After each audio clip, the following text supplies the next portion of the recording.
बिस्मिल्लाहिर्रहमानिर्रहीम। अस्सलाम वालेकुम नाज़रीन, मैं जी साकी हूँ। आज 4 जून 2026 का दिन है और शाम के 6:30 बजने वाले। एक डेवलपमेंट है जो आप देख सकते हैं, ये मुल्तान के ऊपर से है और पीछे इसको आप कह लें कि लिया और बक्कर से सीधी आगे की तरफ बढ़ रही है। जंग 18 हज़ारी, अहमदपुर सयाल, शोरकोट वगैरह, और इधर मुल्तान से आगे शुजाबाद तक ये एक लंबी है जैसे आप देख सकते हैं, और ये आगे मुल्तान तक पहुंच रही है। और इस यानी 7 बजे के करीब अभी आधे पौने घंटे तक ये पहुंचेगी, मुल्तान के करीब तक पहुंच जाएगी। और वैसे 7 बजे से लेकर 9 बजे तक इसका ज़्यादा क्लाइमैक्स है। ये आप देख सकते हैं, यहाँ पर शदीद किस्म की बारिश हो रही है, जहाँ पे येलो या गुलाबी बल्कि पिंक गुलाबी आपको नज़र आ रहा है।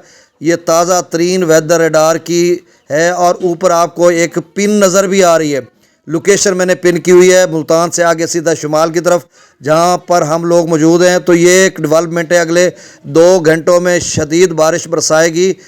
कल भी हमने शदीद कहा था लेकिन बरसी नहीं है, चूँकि वेदर रडार के मुताबिक ही हमने बताना होता है। अब देखो कहाँ तक, कितनी आगे तक ये डेवलपमेंट जाती है। अभी ये पहुँचने ही वाली है, आधे पौने घंटे तक ये आप समझ लें कि जंग की हदूद में या इधर मुल्तान की हदूद में या फिर खानेवाल की हदूद में ये पहुंचेगी और अच्छी खासी बारिश हो सकती है। ये एक मगरबी सिलसिला है जो कि मशरक़ की तरफ बढ़ेगा और इसकी रेंज आप समझ लें ऊपर जो है बक्कर या लिया से लेकर इधर शुजाबाद मुल्तान से आगे तक ये एक शर्कन नहीं शुमालन जनूबन लंबी एक डेवलपमेंट है।